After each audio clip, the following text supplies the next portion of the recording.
what I'm going to do in this video is find sine, cosine, tangent of angles using the unit circle.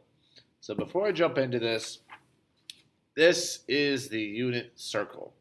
It's used to help us find sine, cosine, tangent, cosecant, secant, cotangent of a wide range of common angles that we will see, whether they're in degrees or radians. Now, I've talked about in class how to construct one of these for an Algebra 2 class, was what I'm using this for. We won't go into all that now. I'm just going to show you how to use it. But in class, I have shown how to construct this. I'm sure you can find on YouTube other videos out there on how to construct it if you so desire. The important thing that you need to know from this is what we care about is the coordinates of these endpoints all the way around. And each of these coordinates, of course, is in x, y coordinate. Now, why these are important is we kind of looked at and discovered that the x coordinate is going to coincide with cosine, and the y coordinate is going to coincide with sine. So x is cosine, y is sine. And using that, we can answer a whole bunch of questions as far as sine, cosine, and tangent of many different angles. So let's start. I have sine of pi divided by 3. So what I'm going to do first is figure out where in the world is this angle at. Sine of pi divided by 3. So if I go to my unit circle, we're dealing with radians. Sine of pi over 3. So we're dealing with pi over 3 here. So we're using these coordinates here. So since I'm dealing with sine, I want the y coordinate, the second of the two. So I get square root of 3 over 2. So our answer here is just square root of 3 divided by 2. And that's it. That's all you got to do. So locating the angle is pretty much the key thing there first, and then just figuring out what from the coordinate do you need, cosine, sine, whatever.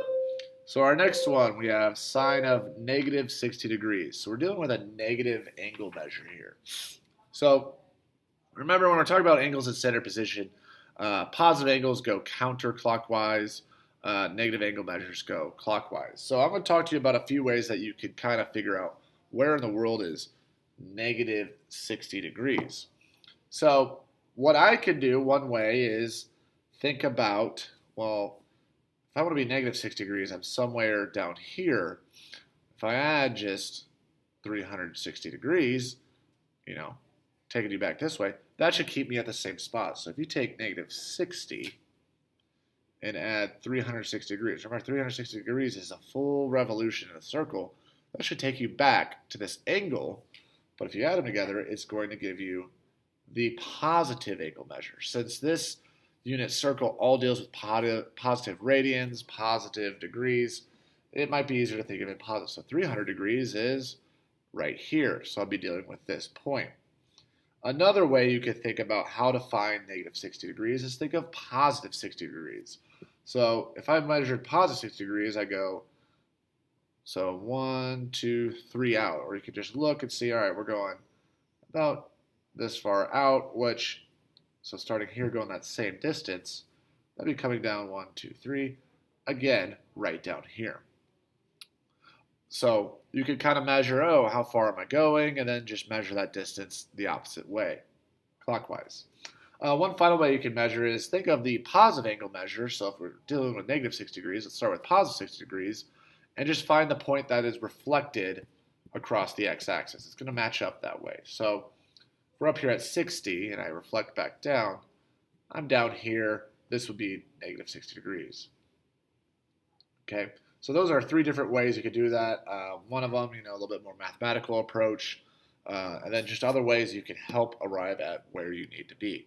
So sine of negative 60 degrees, we're going to be down here, and if I want sine of negative 60 degrees, I want the y coordinate, which is negative square root of 3 over 2. So sine of negative 60 degrees, negative square root of 3 over 2. Easy enough.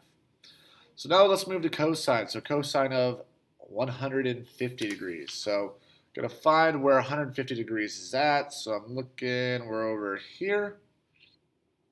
And since I want cosine, we're now going to look at the x-coordinate. So over here, cosine of 150 degrees is negative square root of 3 over 2. So easy does it, negative square root of 3 over 2. Finally, we have cosine of negative pi over 3. So if I think about the positive angle measure, that would be up here. So it went 1, 2, third one out. So 1, 2, third one out. Or you could think of, well, here's positive pi over 3. Reflect it down. This will be negative pi over 3. So it looks like we're doing cosine of really 300 degrees or 5 pi over 3. Cosine, again, is the x-coordinate. So cosine of negative 5 pi over 3 is 1/2. So those are sine and cosine, some positives and negative degrees and radians there. Now let's deal with tangent. Now the key you need with tangent is you need to think of a trig identity that's going to help us through that. When you have tangent of theta, that is the same as sine of theta divided by cosine of theta. So this first one where they want tangent of pi, really we're going to figure out sine of pi divided by cosine of pi. So over here with tangent of 120, again we're going to find sine of 120 degrees divided by cosine of 120 degrees.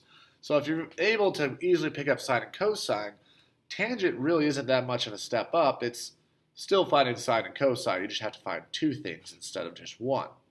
So let's figure out sine of pi and cosine of pi. So referencing my unit circle, we got to find our angle where we're at. So pi is over here. I need sine of pi and cosine of pi. So sine is, again, the y-coordinate, which is 0. So sine is 0. And cosine of pi would be the x-coordinate, which is -1. So I'm going to have 0 divided by -1.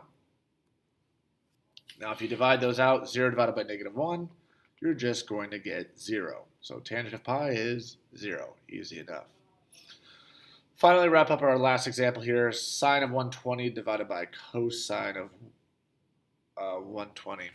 So let's figure out where that 120 is. So we're dealing with this angle up here, 120 degrees. Sine is square root of 3 over 2. Cosine would be -1 over 2. So filling those in, we said square root of 3 over 2 divided by -1 over 2. Now we've talked about the relationship on how this simplifies and breaks down mathematically, and we've done enough of it in class, and we've noticed these 2's both in the denominator there of those fractions, those are going to cancel out or divide to 1. So we're left with square root of 3 divided by -1. Now what's going to happen there is when you divide by 1, that's not going to change anything. So really you just get that square root of 3. And since we have a positive divided by a negative, it's going to be negative square root of 3. And that was finding sine, cosine, and tangent of angles using the unit circle. In my next video, I'll look at cosecant, secant, and cotangent.